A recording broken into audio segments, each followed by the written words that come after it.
Sir ఇప్పుడు దీంట్లో చూస్తే మొత్తం plugins legal plugin, data organisation, project management, finance, work flow, HR documentation, ఇలాంటివన్నీ ఉన్నాయి.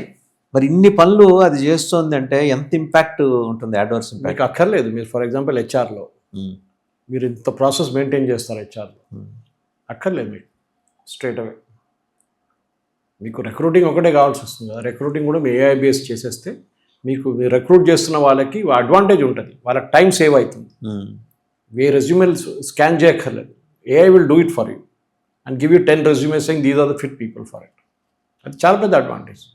డిపార్ట్మెంట్స్ చాలా మటుకు మన దాంట్లో చెకింగ్ చేసేది, క్వాలిటీ కంట్రోల్ ఇదంతా పోతుంది. Everything will go on to the AI cloud. ఇప్పుడు ఇండియన్ అవుట్సోర్సింగ్ మోడల్ వాళ్ళ ప్రాసెస్ని రీఇన్వెంట్ చేయాల్సి వస్తుంది, చాలా మార్పులు తీసుకురావాల్సి వస్తుంది. మార్పులు తీసుకురాకపోతే you will be out, finish అయిపోతారు. దాంట్లో డౌట్ లేదు. ఒక నోకియా లాగా అయిపోతుంది, ఒక క్యానన్ లాగానే. Yeah possibly. ఎందుకంటే ఎవరన్నా చార్ల్స్ డార్విన్ అన్నారు కదా, that those species which don't adapt will die. మీరు అడాప్ట్ కావాల్సింది, దానికోసం జురాసిక్ అయిపోయింది. సో మూర్స్ లా అని ఒక లా ఉండే ముందు 90s చదువుకుంటున్నప్పుడు, దాని తర్వాత కూడా మేము మాట్లాడుతున్న దాంట్లో ఏమంటుంటే the power of computing okay every 12 నెలలకు డబుల్ అవుతుంది. మీకు గుర్తుంటుంది ముందు 54 kbps, దాని తర్వాత 1 mbps అంటే చాలా పెద్దది, దాని తర్వాత 10 mbps. The every 12 months the power of computing even with in your own computers, process speeds కానీ చిప్స్ కానీ అన్నీ మారిపోతుండే. ఇప్పుడు చూడండి మీ ర్యామ్ ఎంత, ముందు ఎంత ర్యామ్ ఎంత. So the process of computing ఎప్పుడు మా మూవ్స్లో. ఇప్పుడు ఆ 12 నెలలు పోయి 1 నెల అయిపోయింది, 1 నెల కాకుండా వారం అయిపోయింది. సో అంత ఫాస్ట్ మార్పులు వస్తున్నాయి అన్నమాట దీంట్లో. సో దీంట్లో మనం యూజువలీ మాట్లాడుతున్న కాగ్నిటివ్ అబిలిటీ గురించి మాట్లాడుతాం అన్నమాట. ఈ డౌట్ ఏముందంటే ఇప్పుడు ఏఐ ఏజెంట్స్ పనిచేస్తున్న ఏఐ ఏజెంట్స్ ఈ బిల్లబుల్ వర్క్ ఫోర్స్ని, సర్వీస్ వర్క్ని రీప్లేస్ చేయబోతున్నారు. Normal regular monotonous work, repetitive work ఉంటుంది చూడండి, దాన్ని కంప్లీట్గా రీప్లేస్ చేసేస్తుంది. That is going to be one of the main things. ఇప్పుడు మనకి డిమాండ్ దేనికి ఉంటుంది, డిమాండ్ దేనికి ఉండదు అని చెప్పి నేను నిన్న అమెరికన్ టెక్ షోస్ నుంచి చూశాను. చాలా మటుకు అందరు ఒకటే మాట అంటున్నారు. 3 ఛానల్స్ చెక్ చేసి చూశాను నేను, వాషింగ్టన్ పోస్ట్, న్యూయార్క్ టైమ్స్ కూడా చదివాను.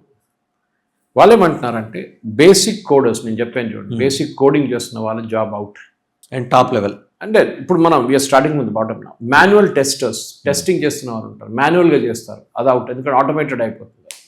రిపిటేటివ్ అనలిస్ట్, ఓకే అంటే ఒక అనలిసిస్ కంటిన్యూస్గా చేస్తుంటే వాళ్ళ పని అదే రోజంతా, అంతే, అది పోతుంది. ఎందుకంటే this will take care of that, AI will take care of that.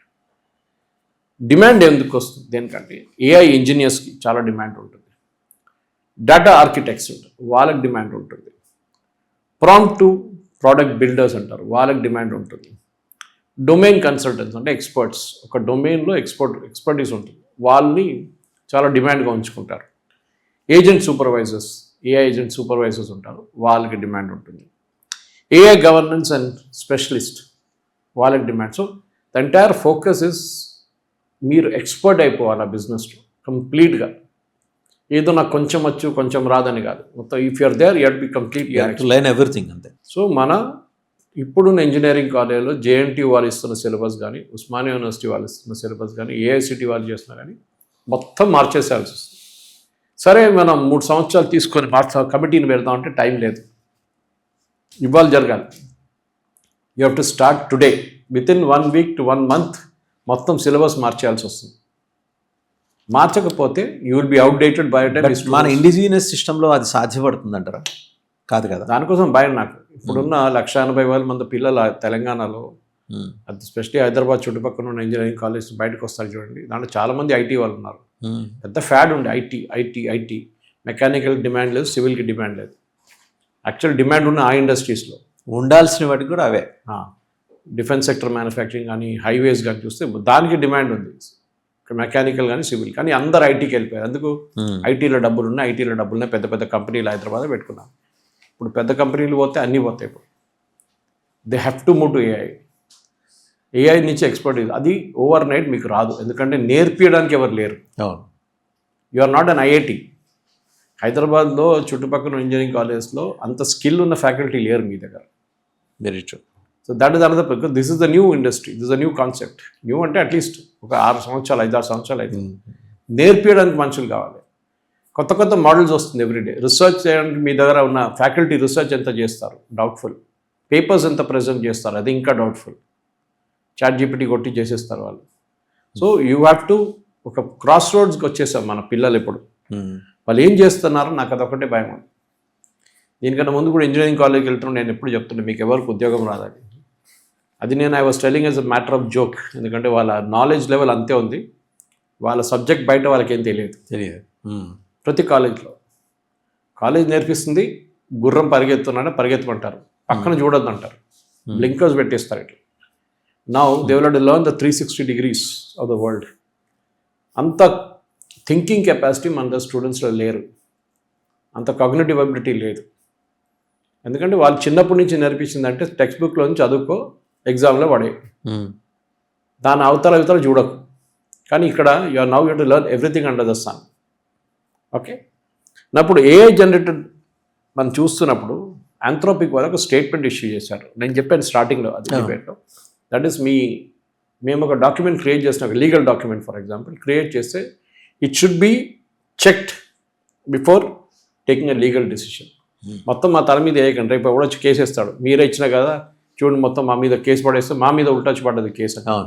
So that should not happen. లేకుంటే ఏదో ఒక ప్రోగ్రామ్ చేశారు, ఆ ప్రోగ్రామింగ్ కోడింగ్ తప్పైంది అనుకోండి, వాళ్ళు వీళ్ళ మీద వేస్తారు తీసుకొచ్చి, మీరు చెప్పారు కదా మీరు చేశారు కదా అని చెప్పి. So somebody has to check regularly అనమాట. చేసింది అంటే ముందు 50 మంది చేస్తున్న పని ఇప్పుడు 5 మంది చేస్తారు. ఏఐ ఇంజనీర్స్కి, డేటా ఆర్కిటెక్ట్స్కి భవిష్యత్తు ఉందా? ఐటీ వదిలేయండి, ఇప్పుడు మీరు చెప్తున్న దాన్ని బట్టే ఐటీ చేసిన వాళ్ళ ఆశలన్నీ కూడా కుప్పకూలిపోయినట్టే లెక్క ఆల్మోస్ట్. అంటే మనం వాస్తవాలు మాట్లాడుకోవాలి, ఎంతసేపు షుగర్ కోటెడ్ వర్డ్స్ పెట్టి వాళ్ళని నేను ఎప్పుడు భ్రమల్లో కాలేజ్ వాళ్ళు ఇప్పుడు చెప్తారు కాదు అట్లా సురేష్ కొచ్చాట్లు చెప్పింది ఆయనకేం తెలుసు. సరే, I'm not a IT expert, but I'm a media expert. ఇదంతా మీడియాలో వచ్చే న్యూస్. ఆంథ్రోపిక్ CEO వచ్చిన స్టేట్మెంట్, ఆయన ఇచ్చిన పెద్ద ఇంటర్వ్యూ నేను 2 సార్లు చూశాను అర్థం చేసుకోవడానికి ఆ లాంగ్వేజ్. అది కాకుండా నిన్న సాయంత్రం నుంచి, నిన్న పొద్దున్నుంచే మొదలైంది డిబేట్స్ దీని గురించి. ఏంటి సార్ $285 billion మార్కెట్ ఒక్కసారి ఒక్క రోజులో. అండ్ TCS, ఇన్ఫోసిస్, విప్రో ఇలాంటి మన ఇండియన్ ఐటీ కంపెనీస్ 6% డ్రాప్.